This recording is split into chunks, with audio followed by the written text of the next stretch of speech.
Ce show dédié pour la Refoua Shema de Ora Aviva Bat Michel Bezrat Hashem.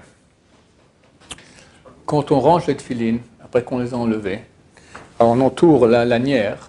Il faut faire attention de ne pas tenir la lanière stable et faire le mouvement avec les tefilines.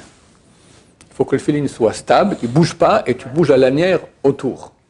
Pas non plus tenir le tefilin à l'envers. D'accord? Faire en sorte que la majorité du temps le tefilin soit toujours à l'endroit et tu fais tourner la lanière autour. Quand on pose les tefilin aussi, il ne faudra jamais les mettre à l'envers sur la table, même dans leur pochette. Faire en sorte qu'ils ne soient jamais à l'envers. On n'a pas le droit d'avoir des flatulences quand on porte les tefilin. Flatulence, c'est un gaz qui sort de l'anus. C'est très grave, tout à fait interdit. Donc celui qui sent qu'il a beaucoup de gaz aujourd'hui, alors il essaiera de mettre le tefilin le minimum de temps. On lui dira, tu les mets avec bracha avant Yotzer, après Ishtabach, et tu les enlèves directement après la Hamida. Et si ça non plus il ne peut pas, parce qu'il sait qu'il aura des flatulences, alors il ne les met pas. Il les mettra après la prière, il mettra 3 secondes, il fait Shema Israël, hop, il les enlève. D'accord? C'est extrêmement grave. De même, on n'a pas le droit, ça provient de le même interdit, on n'a pas le droit d'oublier qu'on porte les tefilin. Il faut toujours penser qu'on les a. Il y a 2 moments où on peut penser, on peut ne pas penser qu'on les a, au milieu de la Hamida. La Hamida, donc le Shemona Esrei, il faut tellement se concentrer sur les paroles qu'on dit, donc on peut ne pas y penser. Et quand on étudie la Torah. La Torah, ça demande une concentration, tu fais de la Gemara, c'est compliqué, donc là, tu n'es pas obligé de penser que tu as le film. Mais sinon, il faut y penser. Alors, il y en a qui mettent, le Ben Ishra, il conseille de mettre une feuille dans le sidour, sur la case marquée de tefilin. Il y a beaucoup de sidourim d'ailleurs maintenant ils ont imprimé le mot de tefilin en haut, pour que tu te rappelles de le voir. Mais bon, les gens ne font même pas attention à cela. Alors, le vrai point, en tout cas, c'est pas faire des choses qui sont pas séantes à quelqu'un qui est pas des films. Tu rigoles, qu'est-ce que j'en sais, moi, avec les copains, on parle de n'importe quoi. Avec les tefilines, c'est un problème. Ça, on peut pas, parce que c'est un oubli des tefilines, or, ils sont extrêmement sains. Et on a toujours des pensées, de toute façon. Ouais, il faut faire attention pour avoir de pensée. Si ça vient, on pense à autre chose. On fait ce qu'on peut. On fait ce qu'on peut. Surtout pendant la Hamida, je trouve qu'on a beaucoup de pensées. Ouais, c'est normal. Le SRA, il t'attaque dans les bons moments. Tu penses des pensées ou des pensées de filles? Comment? Des pensées ou des pensées de filles, tu parles? Pensées de filles? Des pensées de rien du tout, ça va. Tu as le droit de penser à autre chose. Ah oui?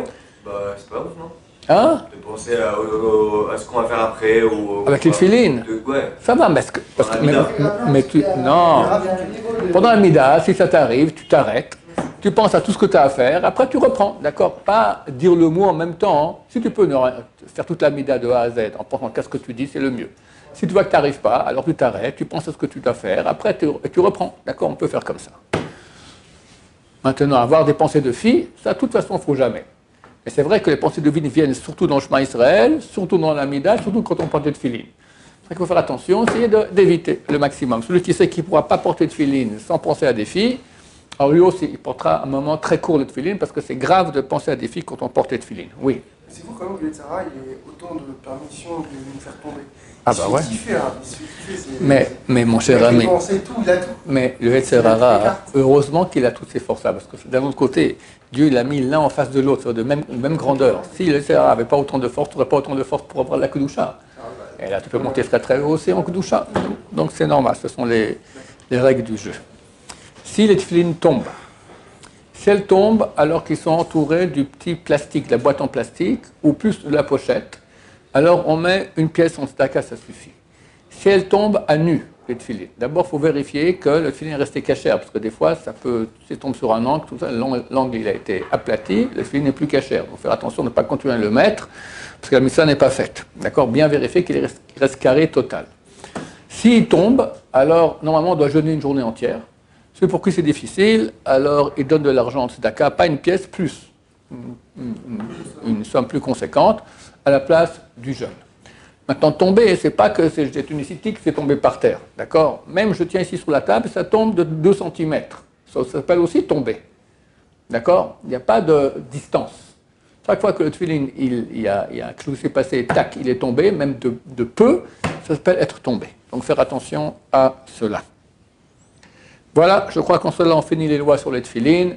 Que Dieu nous aide à faire cette mitzvah comme il se doit, le mieux possible, avec tefillin kasher. Amen ve amen.